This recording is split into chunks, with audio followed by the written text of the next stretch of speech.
ça avec tout le respect qui c'est pas comme ça. Mais si un militaire a cette capacité comme Ibrahim Traoré, on les applaudit.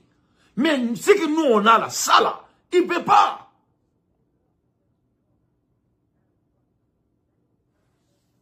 C'est les hommes d'État qui construisent leur nation. Voilà, ce n'est pas les Ouba, hein. Voilà. Moi, j'ai fait ça. Moi, je lui ai donné la chance. Mais il faut que Djamana fait. Comment vous pouvez. C'est pour cela que je voulais jouer cette dame sénégalaise, cette fille, et je dis bien, cette jeune fille sénégalaise. Et je crois que le Malien peut apprendre beaucoup avec cette jeune fille sénégalaise. Je vais jouer choix Diana, mais je n'ai pas de choix. Je crois que les Maliens écoute la jeune dame.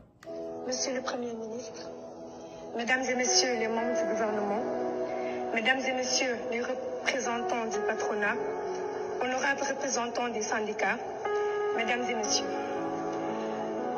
je me tiens aujourd'hui devant vous, non seulement en tant qu'élève, mais aussi comme la voix de milliers de jeunes Sénégalais qui rêvent chaque jour d'un avenir meilleur à travers l'éducation. Je prends la parole avec humilité, mais aussi avec gravité. Car ce dont nous parlons aujourd'hui, ici, n'est rien de moins que l'avenir de notre pays. L'école sénégalaise est en souffrance. Elle souffre du manque d'infrastructures adéquates, d'équipements insuffisants, de classes surchargées, où il devient difficile d'apprendre et d'enseigner. Elle souffre du manque de manuels scolaires, de laboratoires dignes de ce nom, de bibliothèques vides là où elle existe encore. Elle souffre de l'angoisse de chaque rentrée scolaire où nous, élèves, ne savons pas si nous irons au bout de l'année scolaire sans interruption. Elle souffre enfin de ces grèves à répétition qui compromettent nos chances d'acquérir le savoir et la formation nécessaire pour bâtir notre avenir. Mesdames et Messieurs, nous ne voulons plus être les otages de ces conflits. Nous ne voulons plus voir nos années scolaires amputées par des interruptions qui nous échappent. Nous comprenons les revendications des enseignants. Nous respectons leur engagement et leur combat pour de meilleures conditions de travail. Mais nous, encore une fois élèves, avons un message très clair. Nous voulons apprendre, nous avons le droit d'apprendre.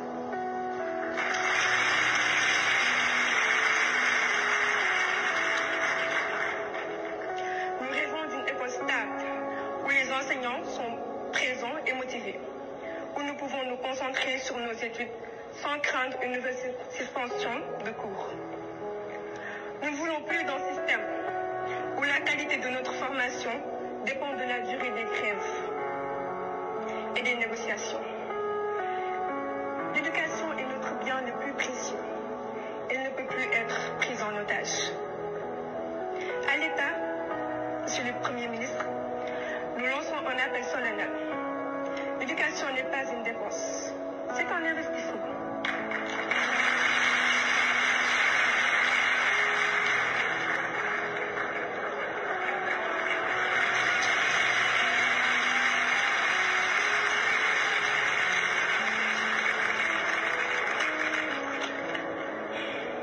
Un pays qui veut se développer doit donner à son école les moyens de réussir.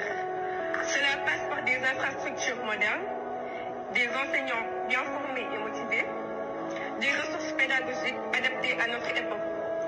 Cela passe aussi par une planification rigoureuse qui anticipe et règle les problèmes avant qu'ils ne deviennent des crises.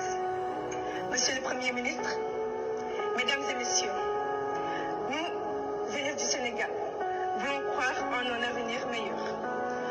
Nous voulons croire que nous ne sommes pas condamnés à voir chaque année notre parcours scolaire mis en péril. Nous voulons croire que nous comptons, que nos rêves comptent, et que cette rencontre ne sera pas qu'une discussion de plus, mais plutôt le point de départ d'un engagement ferme et durable.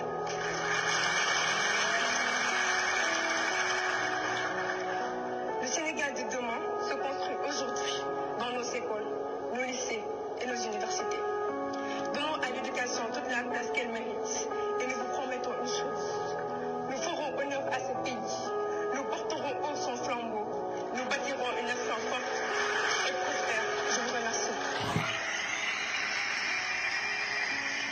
Voilà.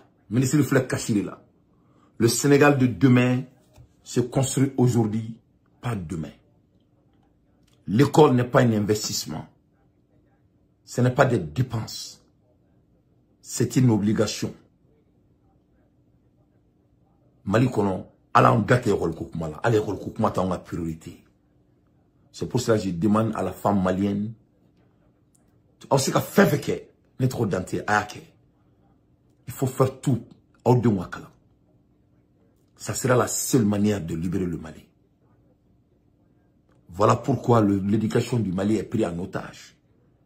Parce que le projet Moumoué, c'est des projets de longue durée, mais ça ne va pas marcher. Inch'Allah. Mais Allah Sonama, les 10 fils du Mali vont avoir l'opportunité de construire leur pays par la grâce de Dieu. Mais comment la erina courante ali moti qu'on a la ni erina depuis son lot la courante moti. Ni bête kalambalia ka barade. S'il y avait des Maliens dignes de son nom, qu'ils aient eu des meilleures éducations, Maliens donc me courant inventé en Adjamana kono. S'il y avait des Maliens dignes de son nom, qu'ils aient eu la chance d'avoir des meilleures éducations, on allait avoir de grandes autoroutes dans notre pays. Mais ni Djamana Douma Kalam. Aux ingénieurs ou non, aux créateurs ou nos genoux, ou bitrami, ils sont dans les pays autrui.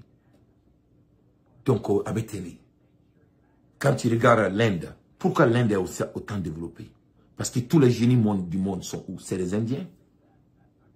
Et nous te sporquons, ou te volontaires. Ou quand sport est dans un bateau au cricket. Mais quand on parle des intellects, Dieu fait qui m'a ou keme.